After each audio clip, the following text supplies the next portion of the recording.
قرآن کی یہ صورت ماہ سفر میں جو بندہ چلتے پھرتے پڑھے گا اس سے سب پوچھیں گے کہ تیری اور تیری اولاد کی ترقی کا راز کیا ہے۔ بسم اللہ الرحمن الرحیم۔ السلام علیکم محترم ناظرین۔ دنیا میں ہر انسان کامیاب زندگی گزارنے کا خواب دیکھتا ہے۔ ہر شخص چاہتا ہے کہ اس کا گھر خوشحال ہو، اس کی اولاد نیک، سعادت مند اور ترقی کرنے والی ہو، رزق کشادگی کے ساتھ ملے، عزت و مرتبہ ہمیشہ بلند رہے اور ہر طرف سے خیر و برکت کا نزول ہو۔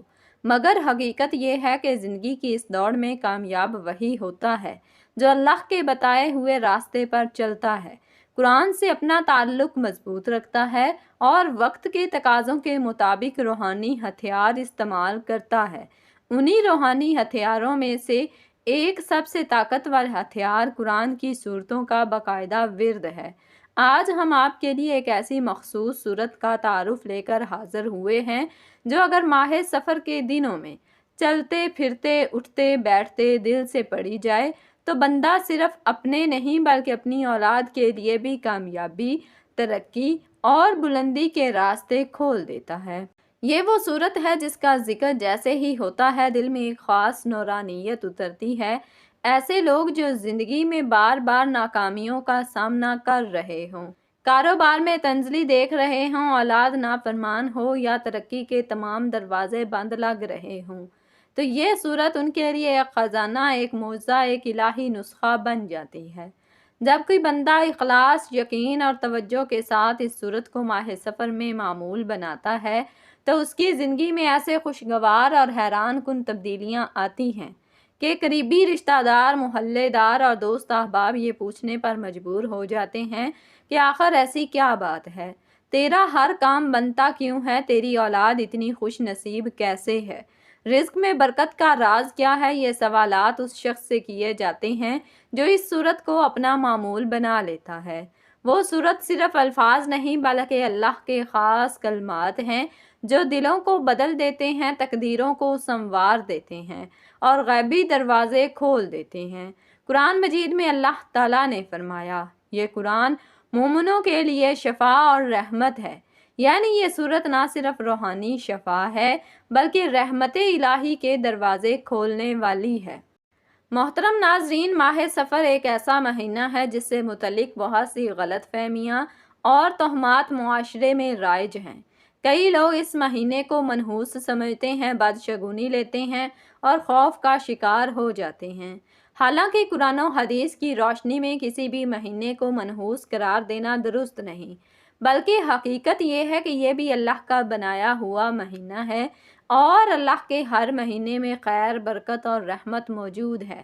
اسلامی تعلیمات کے مطابق انسان کی قسمت، ترقی، رزق اور کامیابی کسی مہینے کی بدقسمتی پر موقوف نہیں بلکہ اللہ تعالیٰ کے اذن، دعا، نیت اور عمل پر مبنی ہوتی ہے۔ جو بندہ اللہ کا ہو جاتا ہے، اللہ اس کے لیے زمانے، زمین اور آسمان سب کچھ اسی کے موافق کر دیتا ہے۔ ایسے میں اگر کوئی بندہ ماہ سفر میں ایک خاص صورت کو چلتے پھرتے پڑھنا اپنا معمول بنا لے تو نہ صرف وہ خود کامیاب ہوتا ہے بلکہ اس کی نسلوں کی بھی ترقی، عزت، رزق اور راحت کا سامان پیدا ہو جاتا ہے۔ اس صورت کا ایک خاص فائدہ یہ بھی ہے کہ یہ انسان کی نیت کو خالص کر دیتی ہے۔ جو بندہ شہرت یا دکھاوے کی بجائے صرف اللہ کی رضا کے لیے اسے پڑھتا ہے، اللہ اس کے دل کو نور سے بھر دیتا ہے۔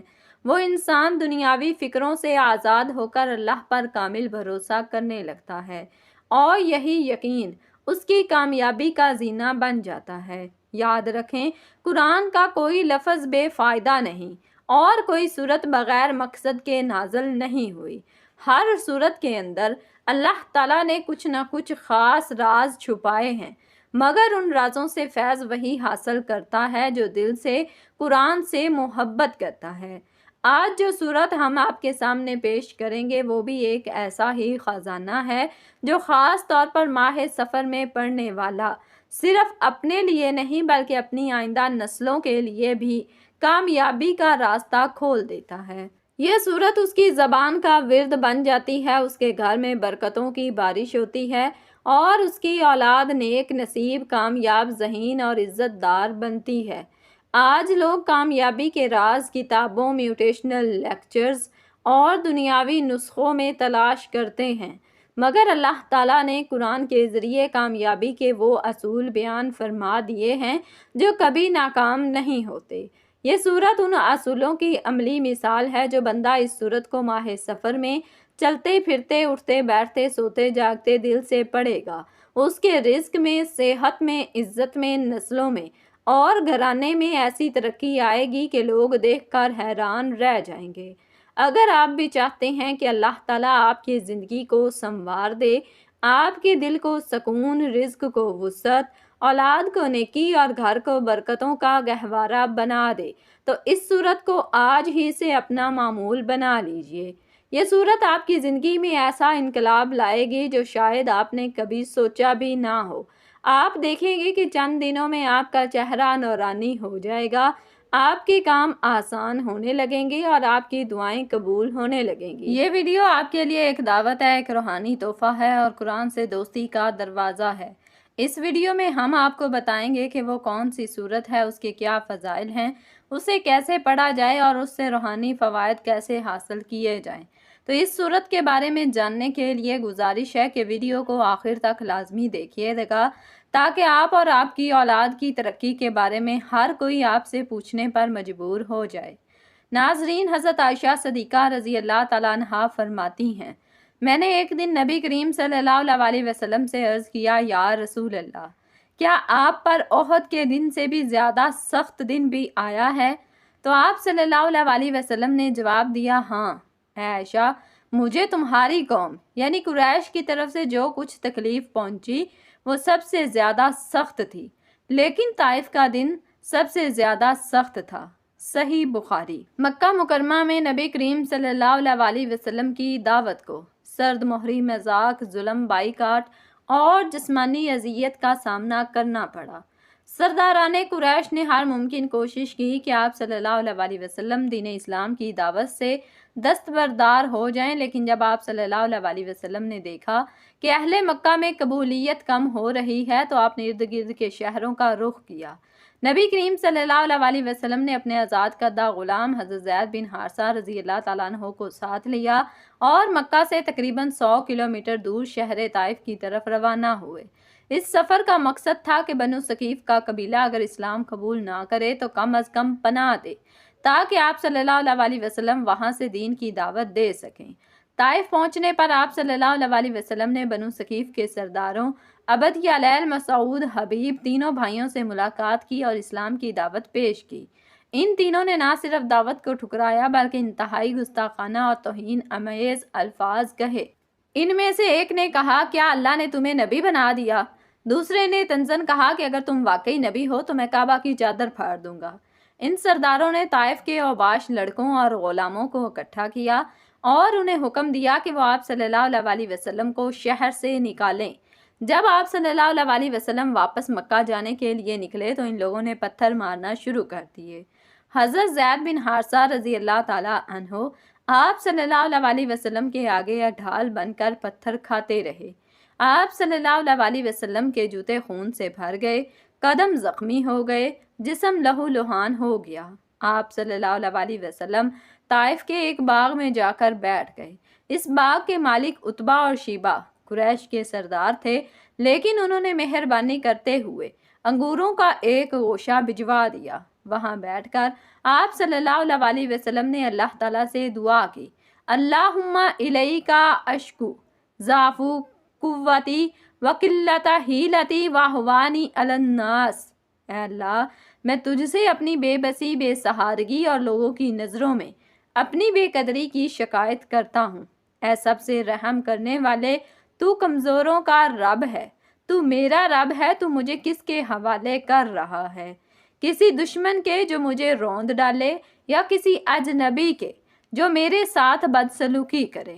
اگر تو مجھ سے ناراض نہیں تو مجھے کسی پرواہ نہیں، مگر تیری طرف سے عافیت میرے لیے زیادہ کشادگی کا سبب ہے۔ یہ دعا آپ صلی اللہ علیہ وسلم کی انتہائی عاجزی، صبر، استقامت اور اللہ پر مکمل توکل کا مظہر ہے۔ اسی لمحے حضرت جبرائیل علیہ السلام نازل ہوئے اور آپ صلی اللہ علیہ وسلم سے عرض کیا، اے محمد صلی اللہ علیہ وسلم، اللہ نے آپ کی قوم کی باتیں سن لی اور مجھے آپ کے پاس بھیجا ہے، اگر آپ کہیں تو میں دونوں پہاڑوں صفا اور مروہ کو ان لوگوں پر ملا دوں۔ نبی کریم صلی اللہ علیہ وسلم کا عظیم جواب، نہیں، بلکہ میں امید کرتا ہوں کہ اللہ ان کی نسل سے ایسے لوگ پیدا فرمائے گا جو اللہ وحدہ لا شریک کو پکاریں گے اور شرک سے بچیں گے۔ کیا ایسے عظیم رحمت اور بردباری کسی اور انسان میں دیکھی گئی ہے؟ اس کے بعد کیا ہوا؟ اللہ تعالیٰ نے اپنے نبی صلی اللہ علیہ وسلم کی اس دعا اور صبر کو ضائع نہ جانے دیا۔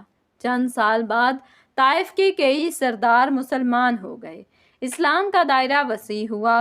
فتح مکہ کے بعد طائف نے خود بخود اسلام قبول کیا۔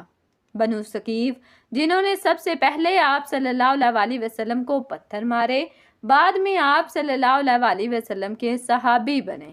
ناظرین، ہمارے پیارے نبی کریم صلی اللہ علیہ وسلم نے دین حق کی بے شمار تکلیفیں اور مصیبتیں برداشت کیں اور ہمیشہ رو رو کر اللہ رب العزت سے اپنی امت کے لیے دعا فرماتے رہے۔ ایک مرتبہ حضور صلی اللہ علیہ وسلم کی طبیعت ناساز ہونے کی وجہ سے 1-2 راتیں تہجد کے لیے نہیں اٹھ سکے تو ابو لہب کی بیوی ام جمیل نے آپ صلی اللہ علیہ وسلم کے خلاف جملے کسے کہ ان کے خدا نے ان کو چھوڑ دیا ہے، تو اس پر یہ صورت نازل ہوئی۔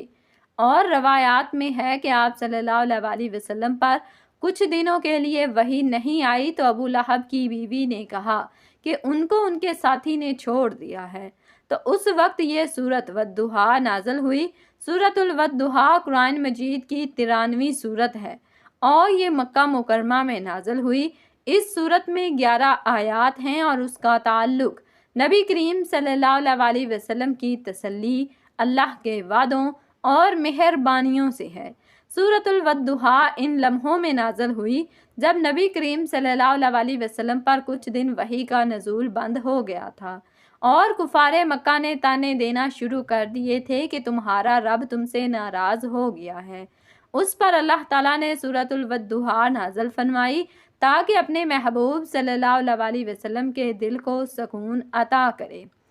والضحیٰ واللیل اذا سجا ما ودعک ربک وما قلی وللآخرۃ خیر لک من الأولی ولسوف یؤتیک ربک فترضی ألم یجدک یتیما فآوی ووجدک ضالا فہدی ووجدک عائلا فأغنی فأما اليتیم فلا تقہر وأما السائل فلا تنہر وأما بنعمت ربک فحدث۔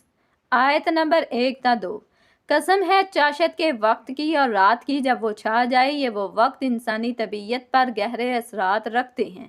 دن کا اجالا امید کا پیغام لاتا ہے جبکہ رات کا اندھیرا انسان کو سکون عطا کرتا ہے۔ ان دونوں کی قسم کھا کر اللہ نے بات کی تصدیق کی ہے۔ آیت نمبر 3۔ آپ کے رب نے نہ آپ کو چھوڑا ہے اور نہ ناراض ہوا ہے۔ یہ آیت ہر اس انسان کے لیے تسلی ہے جو سمجھتا ہے کہ اللہ اس سے ناراض ہو گیا ہے۔ آیت نمبر 4-5۔ اور یقیناً آخرت آپ کے لیے دنیا سے بہتر ہے اور آپ کا رب آپ کو اتنا عطا کرے گا کہ آپ راضی ہو جائیں گے۔ یہ وعدہ نبی صلی اللہ علیہ وسلم سے ہے، مگر امت کو بھی امید دلاتا ہے کہ اللہ دینے والا ہے، وہ مایوس نہیں کرتا۔ آیت نمبر 6-8۔ اللہ اپنے احسانات یاد دلاتا ہے کہ آپ یتیم تھے، ہم نے ٹھکانہ دیا، آپ راہ سے ناواقف تھے، ہم نے ہدایت دی، آپ نادار تھے، ہم نے غنی کر دیا۔ یہ اس بات کی علامت ہے کہ اللہ اپنے بندے کو کبھی نہیں چھوڑتا۔ آیت نمبر 9-11۔ اب اللہ اپنے بندے کو تعلیم دے رہا ہے کہ یتیم کو نہ جھڑکو، سوال کرنے والے کو نہ جھڑکو، رب کی نعمت کا شکر ادا کرو اور بیان کرو۔ حضرت ابن عباس رضی اللہ تعالیٰ عنہ سے روایت ہے کہ جو شخص ذہنی دباؤ، ڈپریشن، غم یا اضطراب میں مبتلا ہو، وہ سورت الودحیٰ کو روزانہ پڑھے، اللہ اس کے دل کو سکون دے دیتا ہے۔ روحانی علماء اور اولیاء فرماتے ہیں کہ اگر کوئی شخص ماہ سفر کے ایام میں اس صورت کو روزانہ 3 یا 7 مرتبہ چلتے پھرتے دل سے پڑھے تو اللہ اس کے رزق میں اضافہ، دشمنوں سے حفاظت اور اولاد کی کامیابی کے راستے کھول دیتا ہے۔ آیت نمبر 5 کے مطابق اللہ اپنے بندے کو اتنا عطا کرے گا کہ وہ راضی ہو جائے گا۔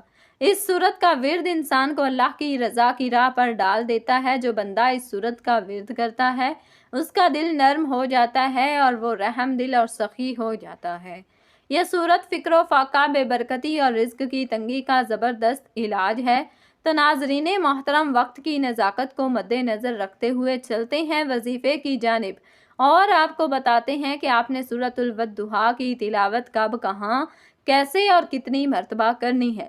تو آپ نے ماہ سفر کے دوران روزانہ کسی بھی وقت، لیکن بہتر ہے کہ فجر کے بعد یا چاشت کے وقت یا عصر کے بعد اس سورت کی تلاوت کو اپنا معمول بنا لینا ہے، اور اس عمل کو آپ نے باوضو حالت میں کرنا ہے، پاک صاف ہو کر، طہارت پاکیزگی کے ساتھ۔ باوضو ہو کر آپ نے اگر کسی نماز کے بعد کرنا چاہیں تو بتائی گئی نمازوں کے بعد بھی یہ عمل کر سکتے ہیں، ورنہ چلتے پھرتے، اٹھتے بیٹھتے، جب جہاں جیسے آپ کو وقت مل جائے آپ نے اللہ تعالیٰ کی ذات پر کامل یقین کرتے ہوئے، حضور پاک صلی اللہ علیہ وسلم کو یاد کرتے ہوئے یہ عمل کرنا ہے۔ اور سب سے پہلے آپ نے حضور اقدس صلی اللہ علیہ وسلم کی ذات پر درود پاک کا نذرانہ پیش کرنا ہے۔ درود پاک آپ کوئی سا بھی پڑھ سکتے ہیں، آپ صلی اللہ علیہ وسلم پڑھ لیں، آپ صلی اللہ علیہ محمد پڑھ لیں، آپ نماز والا درود ابراہیمی بھی پڑھ سکتے ہیں جو سب سے زیادہ افضل ہے۔ ثواب کے طور پر ایک مرتبہ میرے ساتھ بھی درود پاک پڑھ لیں۔ اللہم صلی علی محمد وعلی آل محمد کما صلیت علی ابراہیم وعلی آل ابراہیم انکا حمید مجید۔ اللہم بارک علی محمد وعلی آل محمد کما بارکت علی ابراہیم وعلی آل ابراہیم انکا حمید مجید۔ درود پاک پڑھنے کے بعد آپ نے سورۃ والضحیٰ کو 7 مرتبہ پڑھنا ہے۔ والضحیٰ واللیل اذا سجا ما ودعک ربک وما کلا وللآخرۃ خیر لک من الأولی ولسوف یؤتیک ربک فترضی الم یجدک یتیما فآوی ووجدک ضالا فہدی ووجدک عائلا فأغنی فأما الیتیم فلا تقہر وأما السائل فلا تنہر وأما بنعمت ربک فحدث۔ 7 مرتبہ سورۃ الودحیٰ کو پڑھنے کے بعد آپ نے قرآن پاک کی ایک چھوٹی سی آیت پڑھنی ہے، ربی انی مغلوب فانتصر۔ اس آیت کو آپ نے 71 مرتبہ پڑھنا ہے، اور پھر اس کے بعد اللہ تعالیٰ کے 2 اسم مبارک کی ایک تسبیح پڑھنی ہے، یا واسیع یا غنی۔ اللہ تعالیٰ کے ان 2 ناموں کی مکمل ایک تسبیح یعنی پورے 100 مرتبہ آپ نے پڑھنا ہے۔ واسیع کا مطلب ہے بے حد وسعت والا، سب کو گھیرنے والا، وسیع رحمت والا، بے انتہا علم اور قدرت والا۔ اللہ تعالیٰ کا نام یا واسیع اس بات کی دلیل ہے کہ اللہ کی رحمت، علم، رزق، قدرت اور مغفرت ہر چیز کو گھیرے ہوئے ہے۔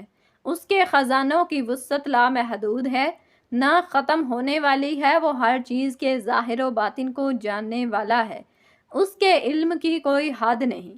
قرآن مجید میں فرمایا گیا ہے ان رحمت اللہ واسعۃ، یقیناً اللہ کی رحمت بہت وسیع ہے۔ سورۃ الاعراف آیت نمبر 156۔ جو بندہ یا واسیع کا ورد کرتا ہے اس کے رزق میں وسعت پیدا ہوتی ہے، علم و فہم میں اضافہ ہوتا ہے، دل کا سینہ کشادہ ہو جاتا ہے، اور ہر حال میں اللہ کی رحمت کا امیدوار بن جاتا ہے۔ اس کی دعاؤں میں اثر اور قبولیت کا رنگ آتا ہے۔ یا غنی اے بے نیاز، غنی کا مطلب ہے بے نیاز، ہر قسم کی حاجت سے پاک، کسی کا محتاج نہیں، خود کفیل اور دوسروں کو دینے والا۔ اللہ تعالیٰ کا نام یا غنی ظاہر کرتا ہے کہ وہ کسی مخلوق، عبادت، دعا یا وسیلہ کا محتاج نہیں۔ وہ سب کو عطا کرتا ہے مگر خود کسی سے کچھ نہیں لیتا۔ اس کے خزانوں میں کبھی کمی نہیں آتی، انسان، جن، فرشتے سب اس کے در پر محتاج ہیں۔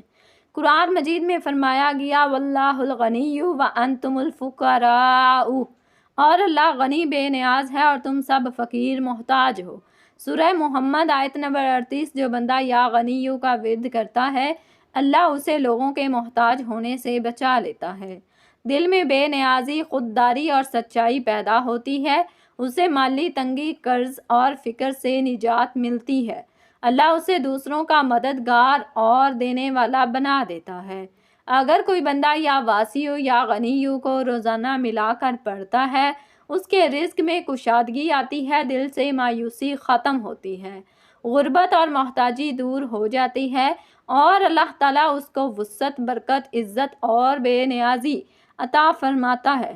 جب آپ اللہ تعالیٰ کے ان دو ناموں کی مکمل ایک تسبیح پڑھ لیں تو اس کے بعد آپ نے اتنا ہی درود پاک پڑھنا ہے جتنا وظیفہ شروع کرنے سے پہلے پڑھا تھا، اور پھر دعا کرنی ہے، یا اللہ جیسے تو نے اپنے محبوب صلی اللہ علیہ وسلم کو تنہا نہیں چھوڑا ویسے مجھے اور میری اولاد کو کبھی اکیلا نہ چھوڑ، ہمیں رزق، ترقی، علم، عمل اور عزت عطا فرما۔